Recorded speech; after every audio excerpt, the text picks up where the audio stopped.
नमस्कार साथियों, Mahesh Taneja Indian and world history YouTube channel पर एक बार फिर आपका स्वागत है।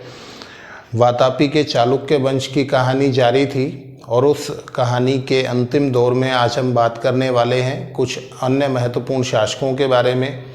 अब तक हमने बातचीत में जिक्र किया जयसिंह रणराग का, फिर पुलकेशिन फर्स्ट का, उसके बाद कीर्तिवर्मन फर्स्ट का, और एक महत्वपूर्ण शासक के रूप में बात करें तो पुलकेशिन सेकंड की बातचीत की, जिसे वातापी राजवंश का सबसे प्रतापी शासक भी स्वीकार किया जाता है। आज हम इस बातचीत को आगे बढ़ाते हुए एक और शासक के बारे में बात करेंगे और इनका नाम है विक्रमादित्य फर्स्ट। विक्रमादित्य फर्स्ट का जो टाइमिंग है 655 से लेकर 668 ईस्वी। और आपको बता दें पुलकेशिन सेकंड पराजित हुए। किससे पराजित हुए, मैं पल्लवों के बारे में यहाँ पर जिस तरह का चार्ट लेकर चला था उस बातचीत को उसी क्रम में आगे बढ़ाता हूँ। पल्लवों में हमने बात की महेंद्रवर्मन फर्स्ट की, और महेंद्रवर्मन फर्स्ट जो थे वो पराजित हो गए थे किससे, पुलकेशिन सेकंड से। पुलकेशिन सेकंड के समय में ही पल्लवों के साथ चालुक्यों के संघर्ष की शुरुआत हुई थी और इस संघर्ष में पुलकेशिन सेकंड ने हरा दिया था किसे, महेंद्रवर्मन फर्स्ट को। ठीक है, तो आपको ध्यान रखना है यहाँ पर महेंद्रवर्मन फर्स्ट जो हैं वो पराजित हो गए थे और इस पराजय का बदला लिया उनके बाद जो शासक बने नरसिंहवर्मन फर्स्ट ने। नरसिंहवर्मन फर्स्ट, जिन्हें मामल्ल या महामल्ल के नाम से भी जाना जाता है, मैंने आपको बताया था सप्त पैगोडा मंदिरों के संस्थापक ये हैं। तो नरसिंहवर्मन फर्स्ट ने महेंद्रवर्मन की पराजय का बदला लिया और इन्होंने पुलकेशिन सेकंड को 3 युद्धों में पराजित कर दिया और यहाँ पर पुलकेशिन सेकंड जो है उनकी हत्या कर दी गई, उन्हें समाप्त कर दिया गया। और ऐसी स्थिति में जो वातापी का चालुक्य साम्राज्य है वो एक बार बहुत कठोर स्थितियों में चला गया। आपको यहाँ पर स्पष्ट कर दूं मैं कि नरसिंहवर्मन फर्स्ट ने वातापी पर अधिकार किया और इस वजह से वातापी कोंड अर्थात वातापी के विजेता की उपाधि इन्होंने धारण की थी। और पुलकेशिन सेकंड के बाद एक बिखराव की स्थिति, साम्राज्य के पतन की स्थिति दिखाई देने लगी, परंतु तभी एक नया शासक मंच पर आया और उस नए शासक का नाम था विक्रमादित्य फर्स्ट। और विक्रमादित्य फर्स्ट ने ये बीड़ा उठाया, ये संकल्प लिया कि वो क्या करेंगे, पुलकेशिन सेकंड की जो हत्या हुई या पुलकेशिन सेकंड की जो पराजय हुई उसका वो बदला लेंगे। और आपको बता दें विक्रमादित्य फर्स्ट ने बदला लिया, और बदला क्या लिया, नरसिंहवर्मन फर्स्ट को इन्होंने पराजित कर दिया। यहाँ से आपको बिल्कुल स्पष्ट कर लेना है, पुलकेशिन सेकंड ने महेंद्रवर्मन फर्स्ट को हराया तो इसका बदला लिया नरसिंहवर्मन फर्स्ट ने और उन्होंने पुलकेशिन सेकंड को हरा दिया। और अब यहाँ पर पलटवार किसने किया, विक्रमादित्य फर्स्ट ने, और विक्रमादित्य फर्स्ट ने यहाँ पर नरसिंहवर्मन फर्स्ट को पराजित कर दिया। तो बहुत इंपॉर्टेंट फैक्ट रहेगा आपके लिए कि नरसिंहवर्मन फर्स्ट से पुलकेशिन सेकंड हार गए, परंतु विक्रमादित्य ने इस हत्या का बदला ले लिया और नरसिंहवर्मन फर्स्ट को हरा दिया और एक बार फिर पल्लवों पर अपने आप को भारी सिद्ध किया। और आप यहाँ पर और फैक्ट्स को देखें तो बहुत इंपॉर्टेंट फैक्ट ये है कि ना केवल इन्होंने नरसिंहवर्मन फर्स्ट को हराया, उसके बाद शासक बने महेंद्रवर्मन सेकंड को भी पराजित कर दिया और महेंद्रवर्मन सेकंड जो है इनकी मृत्यु हो गई, अर्थात ये मारे गए। तो इसमें भी योगदान किसका रहा, विक्रमादित्य फर्स्ट का। तो विक्रमादित्य फर्स्ट ने नरसिंहवर्मन फर्स्ट को हराया, देन महेंद्रवर्मन सेकंड को भी हरा दिया और उसकी मृत्यु हो गई। इसके बाद पल्लवों का जो शासक बना उसका नाम था परमेश्वरवर्मन फर्स्ट। और बहुत इंटरेस्टिंग फैक्ट ये है कि विक्रमादित्य फर्स्ट ने इनको भी पराजित कर दिया। तो आप देख लीजिए हैट्रिक बना दी है, यानी इन्होंने 3 शासकों को लगातार हरा दिया है। नरसिंहवर्मन फर्स्ट को हराया, महेंद्रवर्मन सेकंड को हराया और परमेश्वरवर्मन फर्स्ट को हराया। और आपको ये चीज़ ध्यान रखनी है, इसी के साथ इन्होंने कांची पर अधिकार भी स्थापित कर लिया। ठीक है, तो कांची पर अधिकार स्थापित करने वाला ये संभवतः पहला चालुक्य शासक था, वातापी का चालुक्य शासक था। तो आपको विक्रमादित्य की ये 3 उपलब्धियां एक साथ दिखाई देंगी कि इन्होंने नरसिंह वर्मन फर्स्ट, महेंद्र वर्मन सेकंड और परमेश्वर वर्मन फर्स्ट को पराजित कर दिया। पर आपको मैं यही जिक्र कर दूं एक बात का कि परमेश्वर वर्मन ने यहाँ हार नहीं मानी है, उन्होंने वापसी की और वापसी करते हुए इन्होंने अपनी कांची को मुक्त करा लिया, अर्थात पल्लवों की राजधानी जो कांची थी वो पुनः प्राप्त करने में ये सफल रहे। तो ये भी एक इम्पोर्टेंट फैक्ट होगा कि परमेश्वर वर्मन ने वापसी की और एक बार फिर से अपने आप को स्थापित करने का कार्य किया, परंतु विक्रमादित्य फर्स्ट की उपलब्धियां आपके सामने बिल्कुल स्पष्ट हो जाती हैं। इसी के साथ एक और बड़ा तथ्य यहाँ देखने को मिलता है कि विक्रमादित्य फर्स्ट ने आरंभिक तौर पर उनके भाई ने एक मदद की थी, एक भाई थे जिन्होंने बहुत ज़्यादा मदद की उनकी, और उस भाई का नाम था जयसिंह। इस जयसिंह नाम के भाई ने जब प्रारंभ में बहुत ज़्यादा मदद की तो इनको लाट क्षेत्र प्रदान किया। लाट क्षेत्र का मतलब क्या है, हम लोग पढ़ चुके हैं इससे पहले वाली क्लास में कि पुलकेशिन सेकंड ने कदम वंश के समूल नाश में योगदान दिया। उसके बाद कोंकण क्षेत्र पर भी इनका नियंत्रण स्थापित हो गया और गुजरात के लाट क्षेत्र पर भी इनका नियंत्रण स्थापित हो गया था। पुलकेशिन सेकंड की उपलब्धियों में ये सारी बातचीत आ चुकी है। तो ये जो लाट क्षेत्र है, गुजरात का जो क्षेत्र है, वो विक्रमादित्य फर्स्ट ने अपने एक भाई को दे दिया जिनका नाम क्या था, जयसिंह या जयसिंह वर्मन नाम के भाई थे। और यहीं पर लाट क्षेत्र में पहली बार चालुक्य शाखा स्थापित की गई। आपको ये कहा जाए कि लाट के चालुक्य, क्योंकि बाद में अनिलवाड़ा गुजरात के चालुक्य स्थापित हुए हैं, उससे पहले चालुक्य शासन की गुजरात में अगर हम ये कहें आरंभिक स्थिति यदि आपको देखनी है तो वो आरंभिक स्थिति किस व्यक्ति से मानी जाती है, तो वो इसी जयसिंह से मानी जाती है। ठीक है, इन्हीं जयसिंह ने क्या किया है, लाट क्षेत्र में अपने आप को स्थापित किया और चालुक्यों का आरंभिक स्वरूप आपको गुजरात क्षेत्र में देखने को मिल जाएगा। तो ये कार्य कुछ उसी तरह का है जिस तरह से पुलकेशिन सेकंड ने विष्णुवर्धन अपने भाई को वेंगी का क्षेत्र प्रदान कर दिया था, पल्लवों का उत्तरी राज्य प्रदान किया था, उसी तरह से लाट क्षेत्र देकर विक्रमादित्य फर्स्ट ने भी अपनी उदारता को यहाँ पर स्पष्ट कर दिया है। तो आपने देख लिया कि विक्रमादित्य एक महान शासक के रूप में यहाँ पर हमें दिखाई देते हैं।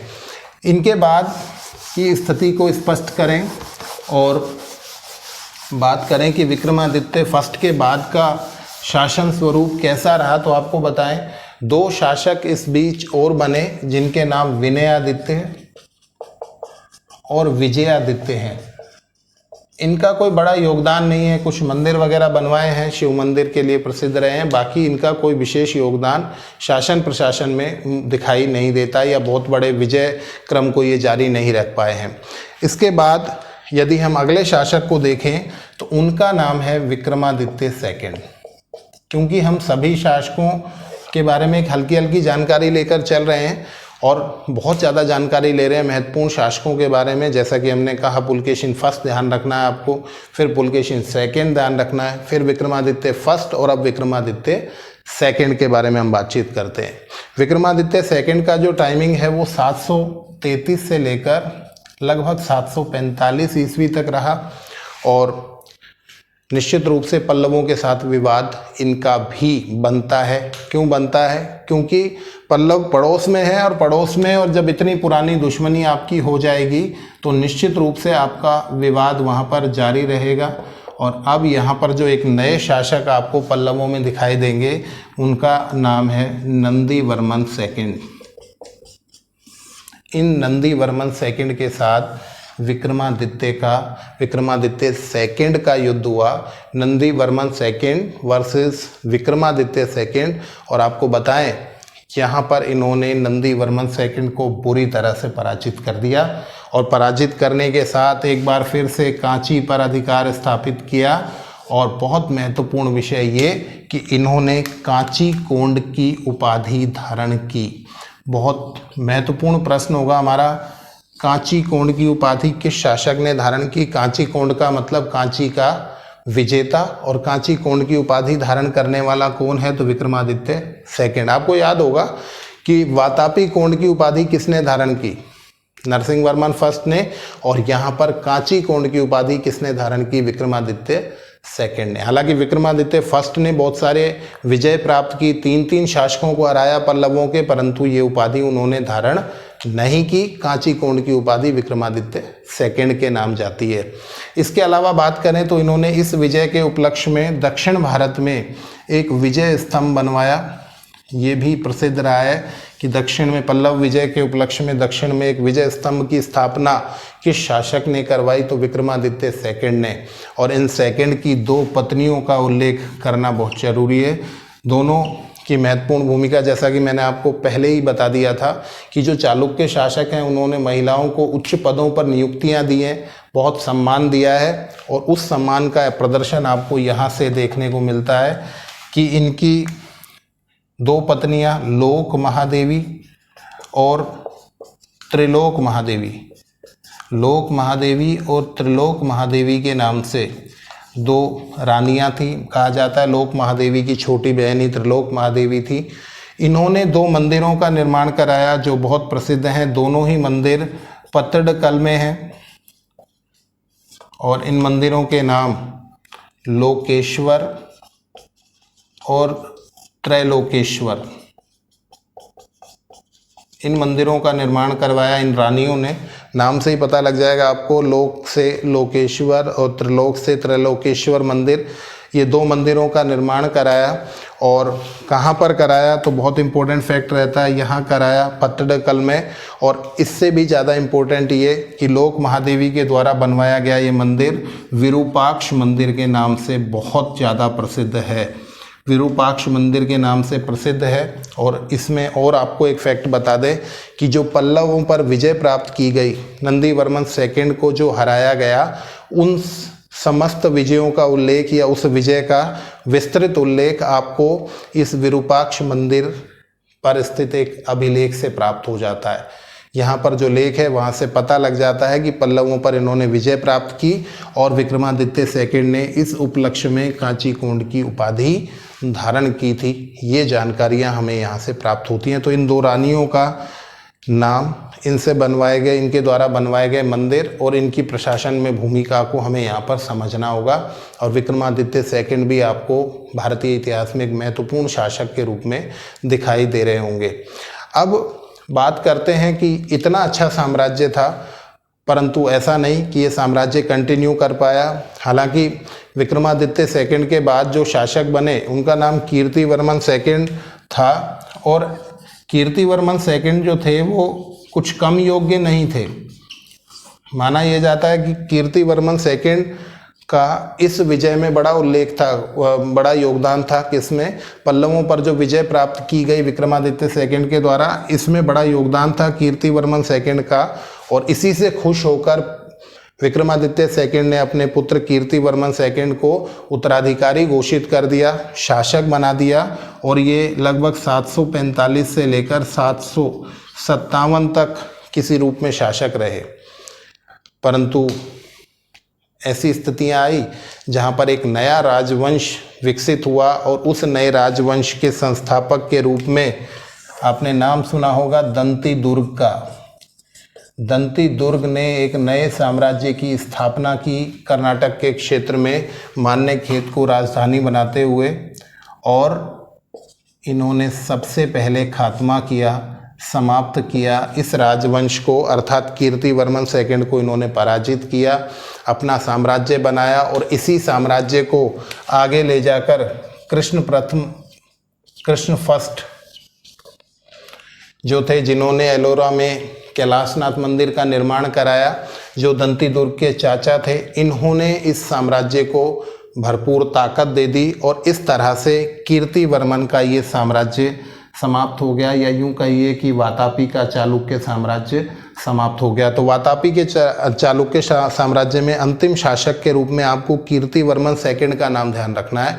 और यहाँ पर एक नई सत्ता जो स्थापित हुई वो कौन सा राजवंश है, वो राष्ट्रकूट राजवंश है। और राष्ट्रकूट राजवंश बहुत प्रसिद्ध रहा है भारतीय इतिहास में।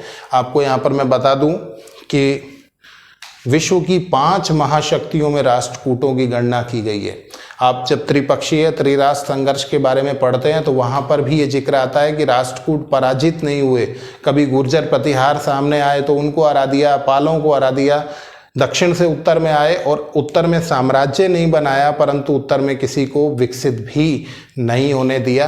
तो यहाँ आपको विशेष रूप से ध्यान रखना है कि इस साम्राज्य का अंतिम शासक जो हम पढ़ रहे थे, वातापी का चालुक्य साम्राज्य, उसका अंतिम शासक कौन है? कीर्तिवर्मन सेकंड है। और इसको समाप्त करके या इसके बाद एक नया राजवंश दंती दुर्ग ने बनाया, इन्हें पराजित करके, जिसके दूसरे शासक कृष्ण प्रथम स्वीकार किए जाते हैं और इनकी राजधानी मान्यखेत थी, वो भी कर्नाटक में। आपको ध्यान रखना है, वातापी भी कर्नाटक में, मान्यखेत भी कर्नाटक में और उसके बाद कल्याणी, ये तीनों एक क्रम में आपको बताए गए हैं। तीनों ही कर्नाटक के क्षेत्र में विकसित 3 प्रमुख साम्राज्य थे, वातापी का चालुक्य वंश, राष्ट्रकूट वंश और कल्याणी का चालुक्य वंश।